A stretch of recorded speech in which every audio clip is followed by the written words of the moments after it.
Hey there, everyone. I had come across some information last year, and I've been waiting for some more data to come out. But people are starting to talk about this, and I had shared this with some of my friends at the beginning of this year that we're having issues, and so I thought this would be a good time to go ahead and put together a video, especially with a comment I received today on one of my videos. So let's kind of go through this. I can only talk about my experiences, and I know a few other people, but I don't have infinite data on their situation. So I'll talk about mine. So I'm 59 years old, and I was always had a sensitivity to. Of course, I didn't know what it was until probably in my 40s when I finally had identified what was going on. But I knew that I could not eat a lot of bread. I could not, in my 20s, I could not drink beer. And I noticed I was especially sensitive to keg beer. But, I drink one, everything would taste good. And then after two, then I'd really start having gastrointestinal type issues. And so now, I later discovered that it had to do with gluten. I don't know that I actually had celiac, but I brought up on here. This is it's called a non-celiac gluten sensitivity. And when you have problems eating something, you quickly know that hey, I'm not going to eat that anymore because it just causes trouble. So, for instance, instead of beer, I drank wine or I drink a margarita or something. But I would avoid beer. I would avoid things with specifically wheat was the primary thing that I noticed I had issues with, and it just would get cut out. But it's kind of in everything, even soy sauce. It surprised me. I didn't eat Chinese food a lot, but we'd go out and eat, and we'd go to those places like Benihana, and they'd have a big display, and I would get so sick, and I just never understood what it was until all of a sudden I started looking what was in different ingredients, and the only thing that was unique was the soy sauce, and the first ingredient in it is wheat, which is kind of strange. You would think it'd be soy, right? But no. So anyways, I started, especially in my 40s, it just became even more and more and more. The symptoms would be just horrific. It's like you become more and more sensitive to certain things, and that just happens when you get older, anyways. But some new things have come to light that may have aggravated this, and so I've always just considered myself, gluten intolerant. And I think they actually have blood tests now, and I may actually get a blood test to check to see if I'm celiac. I'm due next year for my colonoscopy, so I might have them even do a sample of my intestine to see biopsy to see if they could determine the damage. But in any event, you learn to work around problems. Just like my almost 4-year-old grandson, he cannot tolerate dairy at all, zero, and he knows if somebody tries to give him some cheese, he said no, it hurts my belly. So it doesn't take rocket science to know what's causing you troubles, and you automatically avoid it. So let's go into what it is that might be some new information that's kind of come out, and I found even on this is an attorney where they've found that Roundup, which is see if I can remember how to pronounce it, glyphosate. Yeah, glyphosate. I'm not sure how you pronounce that, but it's basically the active ingredient in Roundup. And there's some studies that saying that there appears to be strong correlation to the use of this Roundup and celiac disease, the rise of celiac disease. Now, they're not coming right out and saying this is the cause. They're saying there's a strong correlation. You have to watch that kind of wording. that means that they've got more work to do to try to prove if this is really the case or not. But what happened is they started using Roundup differently than the way it was originally used. When Roundup first came out, they would spray, the weeds that were around plants and everything. But they found out that if they sprayed wheat just before harvest, they get a twofer in that one, they'd spray the weeds around the plants, but also if they sprayed, this is going to sound kind of sick, they actually drench the plants, including where the seed pods are, with Roundup, and it actually releases more seeds so that they get a higher harvest of the wheat grains specifically. And so what happened now is we end up with this glyphosate, glyphosate, I guess we'll say, Roundup is embedded into the seeds itself, and it ends up getting into our food supply. Besides being in the ground and possibly being brought up into the plant, it's actually, saturated into the seeds that end up turning into bread and breading that's used in all your fried foods and in the bread you eat and everything else. And so they're saying that this actually does some damage to your intestines. And maybe it's only certain people, not everybody, but there's some terrible side effects that can happen. If you end up with celiac disease, you actually have higher significant risk of certain types of cancer, and you also have problems with when you procreate, that your children could have be born with smaller brains and or no brains, and so pretty severe birth defects. So people with celiac don't live as long because of the problem. They just can't get the right nutrients out of their system, while they're digesting, because their intestines are damaged. So anyways, this is kind of an interesting thing. There's a video here of Dr. McCullough and Dr. Seneff, and what I'd like to do is go ahead and just play this, just a few minutes of this, and so that you can hear.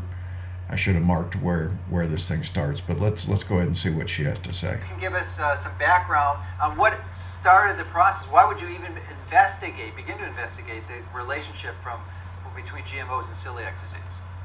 I've been looking at the relationship between glyphosate, which is the active ingredient in Roundup, and a host of modern diseases. There's extremely strong correlation between the use of Roundup on corn and soy over time, and the increase in all these different diseases, and celiac disease is one of them. I mean, we certainly have seen an explosive appearance of celiac disease almost overnight in the last 5-10 years.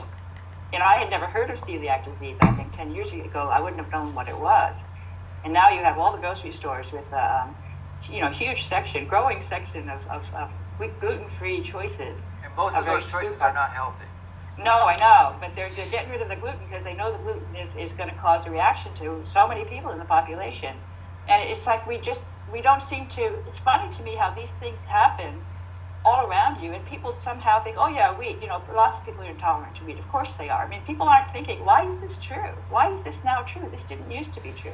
People don't seem to question the new reality the way they should be, And I was really puzzled because wheat is not a GMO product. I mean, Monsanto has produced a GMO wheat, Roundup Ready wheat, and the farmers refused to use it. It has not been embraced. In fact, there was that wheat that got loose. We had that story on the West Coast that somehow had gotten loose from an experimental site and was getting into the wheat crop. Yeah, so that's good to clear up the confusion. There is no GMO wheat.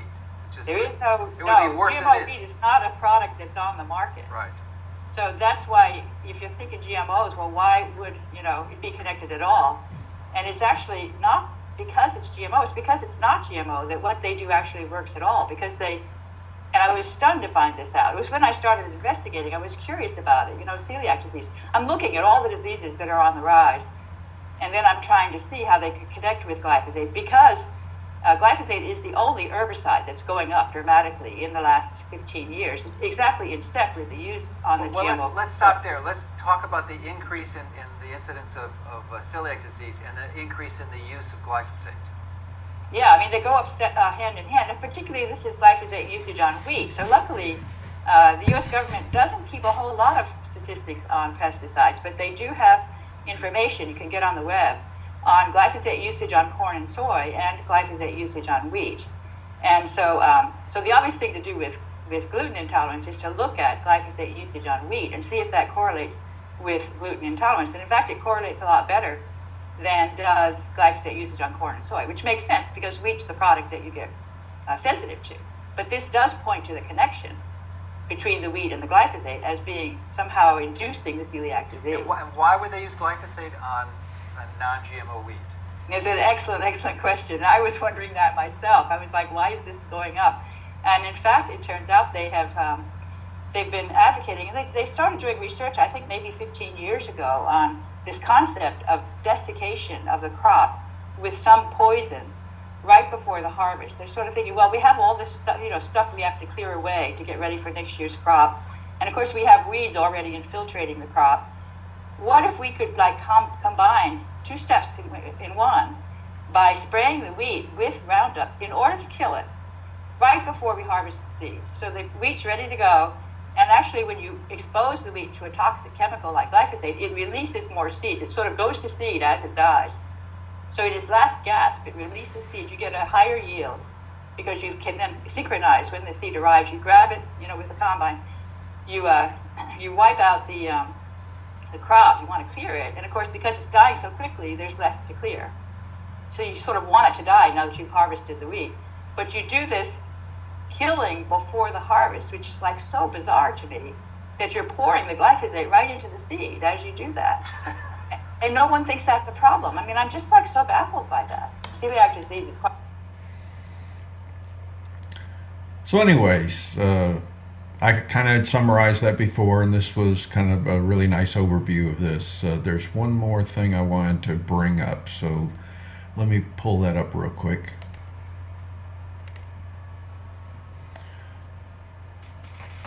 All right, so this happened to be an article that caught my eye yesterday.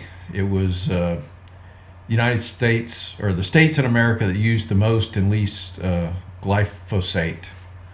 And let me see if I can kill this.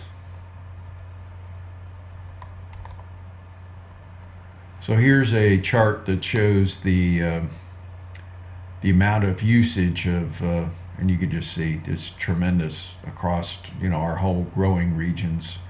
I'm in northeast Georgia up here, and you can see South Georgia, just huge usage. Here's the Roundup usage versus all these other herbicides, and I wonder why they said pesticides. This is really herbicides. Atrazine's an herbicide, says things mislabeled. And then this shows by the states. California just uses, way more than about everybody else. But looks like every state's in here.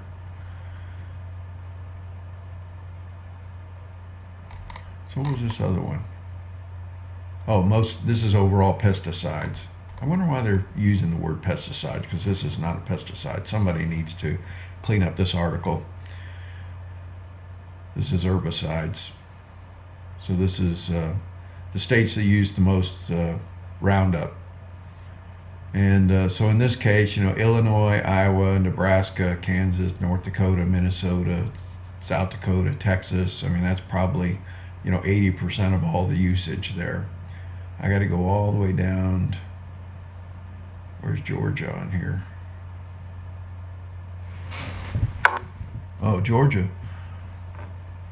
So we're probably like number 24. Here it is. This is the least usage, so that's good.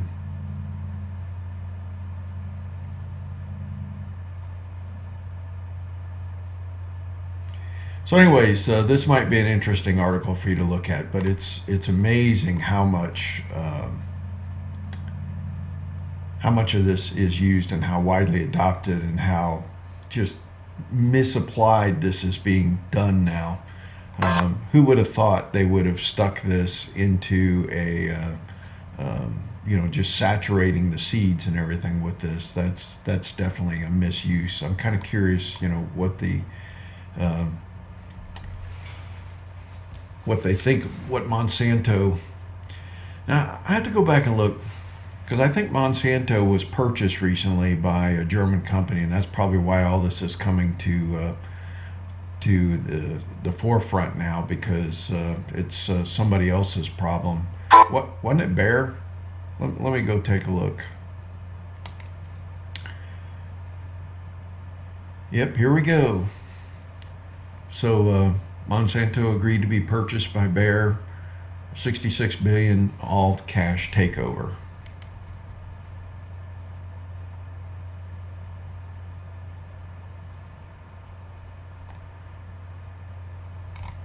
What's the date of this article? So this was in 2016.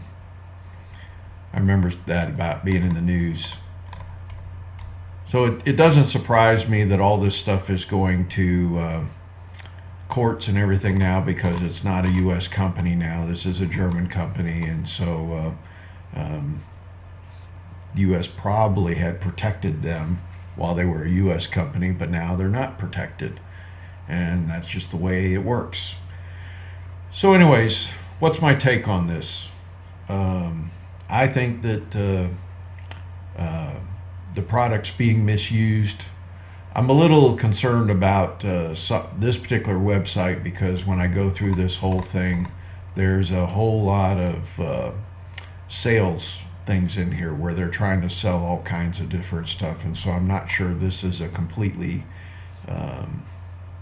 independent 100% factual website, but whenever they're selling all this other kind of stuff, it makes me wonder. But in any event, there's a lot of information out there about this, and it's something that you should be aware of. It doesn't help us knowing this, because you can't go buy wheat that hasn't been probably saturated with this. There's no way to know whether your product, without some expensive testing, has been contaminated with Roundup. So we're kind of limited to still, if you're having problems like I am, to just avoid it. Now, is it possible that if you were able to find wheat that was organically grown and not cross-contaminated in any way with Roundup, I think that would be interesting to see whether you would be sensitive. In my case, Roundup didn't come out until 1974, and it would take, decade or more before it became widely adopted. And like they said, it was only in the last 10-15 years that they started this final thing of saturating the whole deal. So I don't have any hope of ever eating wheat again safely without having severe problems. But somebody whose problems recently came up in say in the last 10 years or so, if you might be okay if wheat did not get saturated with Roundup.